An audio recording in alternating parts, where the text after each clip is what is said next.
在雪中悍刀行徐凤年的一生中，受到过很多人的帮扶，最后成就了天下第一的名号。但他这一生中的遗憾也有很多，而这同样是读者的意难平。今天乐风就来给大家盘点一下徐凤年生命中的6大遗憾。第6个，未能救下老黄。黄振图作为北凉王府中的马夫，其实也是一个深藏不露的剑客。在徐凤年第一次游历的过程中，徐骁就安排黄振图跟在徐凤年的身边。虽然老黄只是个指玄境的剑客，却在当时保护徐凤年的安危足矣。回到北凉王府后，老黄便为了让徐凤年走上武道之路，并且圆了自己最后的那个心愿，前往了武帝城中，跟王仙芝进行了对战。一个剑酒6千里，彻底让黄振图的名声打响。但这一招也反噬了他的身体，让老黄体内的筋脉尽断而死。当时的徐凤年还在武当山中，也是老黄死后，徐凤年才正式的开始习武。只是就算此时习武，也换不回老黄的生命了。第5个，未能见到李淳罡最后一面。在徐凤年第2次游历江湖的时候，李淳罡便被徐骁请出，让他护卫徐凤年前往武帝城。这位老剑神虽然一开始看不上徐凤年，但还是教了他不少剑术，更是在一路上看到徐凤年的习武天赋，从而改变了对于徐凤年的看法，成为了徐凤年的师傅之一。不过在游历归来后，李淳罡便离开了徐凤年，跟江泥一同前往了西楚地区。临死之前，除了王仙芝带着绿袍的转世见了他一面外，便再也没有人见他最后一面了。作为徐凤年的师傅，徐凤年在李淳罡身死的最后时间里没能出现在他的身边，这对重情重义的徐凤年来说，无疑是一件遗憾之事。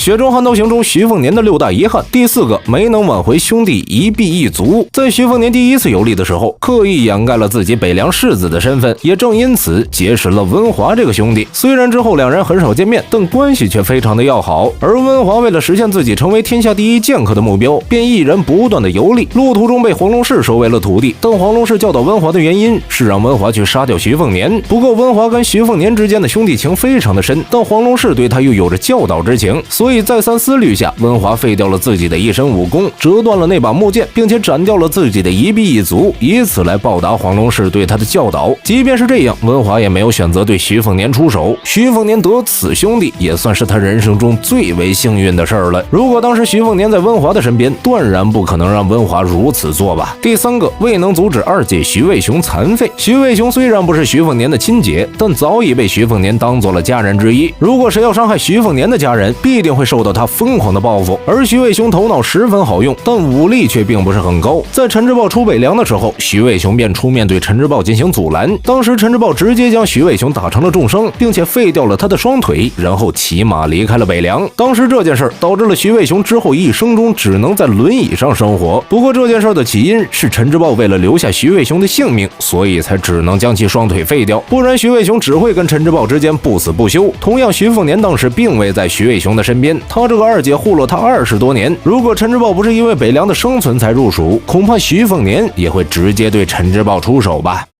雪中悍刀行中徐凤年的6大遗憾。第2个，未能阻止大姐和姐夫分离。在徐凤年知道自己大姐徐渭雄是喜欢武当山的那个牛鼻子后，便也一直撮合两人。不过洪喜相因为当时并未明悟，也没有成为天下第一，所以并不能够下山和徐渭雄在一起。而徐渭雄自然也不能上武当跟一群道士生活，这也就导致了两人分隔了许久，在洪喜相明悟后才得以在一起。只不过当时的徐渭雄已经病入膏肓，这一点就连徐凤年都不知道。洪喜相为了让徐之虎活下去，以自己冰解换来徐之虎的飞升。如果徐凤年能够早日发现他这位大姐的身体状况，也许这个悲剧就不会发生了吧。这件事也让徐凤年短暂的失去了自己的大姐，最后才和李玉甫再开天门，将徐之虎接了下来。第1个，没能够第一时间得知自己有了孩子。在徐凤年的故事中，徐凤年找到小地瓜的一幕是让不少朋友泪目的一幕了。当初徐凤年和红薯在敦煌城发生关系后，徐凤年便直接成为了渣男，对于红薯发生的事情不闻不问，连红薯生下了自己的孩子都不知道。这个消息还是楚狂奴临死前遇到了陶满武，让陶满武告知徐凤年的，不然徐凤年恐怕在小地瓜身死后都还不知道自己有这么个女儿。虽然在得知这个消息后，徐凤年发了疯一样不断的寻找小地瓜，但连续找了几年都没能找到。好在最后徐凤年和小地瓜相遇在了胡家城，这才有了父女相认的一幕。但回想起小地瓜吃过的那些苦，也是足以让徐凤年遗憾终生了。好了，今天的内容到这里就结束了。对于雪中，各位还有哪些遗憾呢？欢迎在下方留言互动。最后走之前不要忘记关注乐风啊。